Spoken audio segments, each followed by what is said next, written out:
Hi friends, welcome to our channel. Friends, ఇప్పుడు దాకా మనం devil house part 1, part 2, part 3 స్టోరీలు అయితే చూసాం.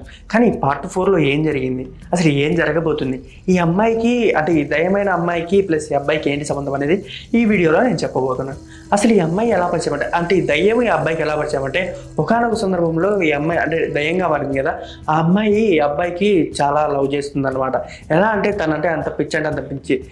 ఎందుకంటే ఆ అబ్బాయి చిన్నతనం నుంచి అంటే వాళ్ళు ఆ దయ్యం ఉంది కదా, ఆ దయ్యము ప్లస్ ఆ అబ్బాయి ఇద్దరు పక్క పక్క ఇళ్ళలోనే ఉండేవారు. చిన్నప్పటి నుంచి ఆ అబ్బాయికి తన అమ్మాయి ప్రపోజ్ చేద్దామని ట్రై చేసింది కానీ కుదరలేదు. ఇట్లా ట్రై చేస్తూ అబ్బాయికి జాబ్ వచ్చిందని సిటీకి అయితే వచ్చాడు. అంటే సిటీకి వచ్చిన తర్వాత అమ్మాయి అయితే ఒక్కటి ఉండలేక సతమతం అయ్యి అంటే లోన్లీనెస్ ఫీల్ అయ్యి అతను లేని ఇల్లు సైడ్ చూడక పోక అనేది డిస్టర్బ్ అయ్యి అదే సందర్భంలో ఆ అమ్మాయికి వాళ్ళ ఇంట్లో వాళ్ళు పెళ్లి సంబంధం అయితే ఫిక్స్ చేశారు. ఆ పెళ్లి సంబంధం ఫిక్స్ చేసినప్పుడు అమ్మాయి అనేది చాలా బాధపడ్డది. నేను ప్రేమించిన వ్యక్తిని నేను పెళ్లి చేసుకోలేకపోతున్నానని బాగా సీరియస్గా అంటే ఎంత పిచ్చిగా అయిపోయిందంటే అంత పిచ్చి అయిపోయింది. ఈవెన్ సూసైడ్ వరకు పోవాలనుకుంది. కానీ సూసైడ్ చేసే టైంలో వాళ్ళ తల్లిదండ్రులు ఆపారు.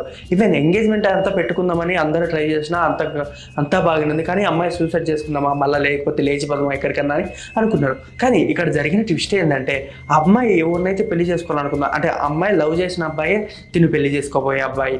ఎందుకంటే వాళ్ళ నాన్న వీళ్ళిద్దరు ప్రేమ అర్థం చేసుకొని ఇరువురు తల్లిదండ్రులు ఇద్దరు అబ్బాయి ప్రేమను అనేది అమ్మాయి ప్రేమను అర్థం చేసుకొని ఈ అబ్బాయిని అనేది ఇచ్చి పెళ్లి చేయాలనుకున్నారు. ఈవెన్ అబ్బాయి కూడా తనకు సరే నన్ను లవ్ చేస్తుంది కదా, ఇంతకన్నా మంచి అమ్మాయి ఎక్కడ దొరుకుతుందని ఆ అబ్బాయి అమ్మాయిని లవ్ చేసి అలాగే పెళ్లి చేసుకుందామని ఫిక్స్ అయ్యి వీళ్ళిద్దరు ఎంగేజ్మెంట్ వరకుపోతారు. కానీ వాళ్ళ నాన్న సస్పెన్స్గా ఉంచాలని వాళ్ళ నాన్న ఆ అమ్మాయికి చెప్పకుండా వదిలేశాడు.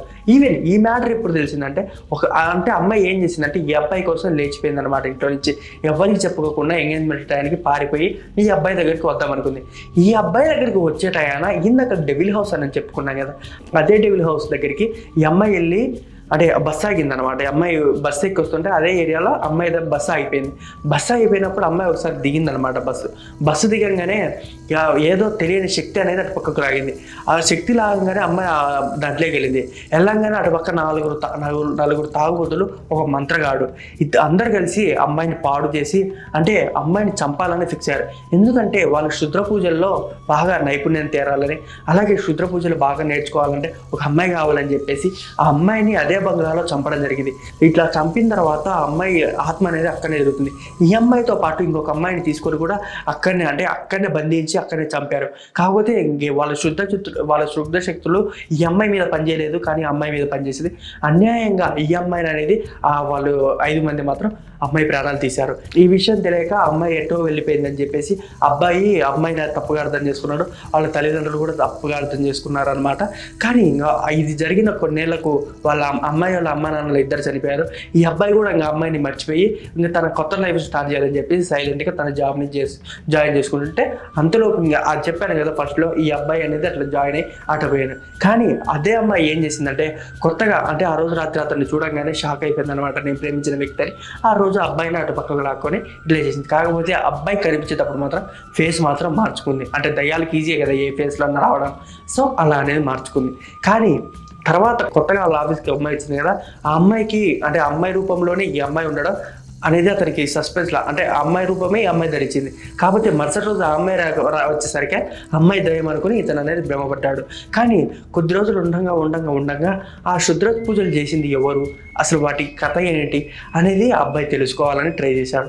కానీ అమ్మాయి చనిపోయిన విషయం అప్పుడు తెలిసిందనమాట అతనికి. అంటే ఇంకా అబ్బాయికి కొద్ది రోజులు అయిన తర్వాత జ్ఞానోదయం లేదనమాట. అంటే అమ్మాయి దగ్గర ఉంటాయి కదా అంటే లైక్ బ్యాంగిల్స్ కానీ అలాంటి అమ్మాయి ఐటమ్స్ గుర్తుపట్టి తను చనిపోయింది అనుకుని అప్పుడు గుర్తుపడతాడు అనమాట. కానీ ఇదంతా అయిపోయిన మరుసటి రోజు అమ్మాయి దగ్గరికి వెళ్తాడు, వాళ్ళ ఆఫీస్ కొలీగ్ దగ్గరికి. ఇది జరిగింది ఇంకా పరిస్థితి. నేను పాస్ట్లో ఒక అమ్మాయిని లవ్ చేసి ఆ అమ్మాయి ఇప్పుడు చనిపోయి దయ్యమైంది. ఆ అమ్మాయి నీ రూపంలో వచ్చి ఇన్ని రోజులు ఎట్లా చేస్తుందంటే కొత్తగా వచ్చింది కదా, ఆ అమ్మాయి రూపంలోకి ఆల్రెడీ వాళ్ళ లవర్ అయితే పూనింటారు అంటే దయ్యం రూపంలో వచ్చి పూలింటుంది అనమాట. పూని అసలు అమ్మాయి ఎందుకు వచ్చిందని అప్పుడు ఎంక్వైరీ చేశాడు.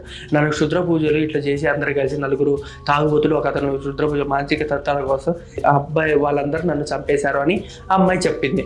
చెప్తుంటే అసలు సరే ఇదంతా ఓకే, కానీ ఈ అమ్మాయి రూపంలోకి ఎందుకు దాల్చడం అంటే ఆ అమ్మాయి అప్పుడే చెప్పుకొచ్చింది. ఈ అమ్మాయి బాడీలోకి ఎందుకు దూరింది, అసలు ఎందుకు దూరాల్సి వచ్చింది అనే దాని గురించి మనం నెక్స్ట్ పార్ట్లో చూసుకుందాం. Thank you for watching. Don't forget to subscribe.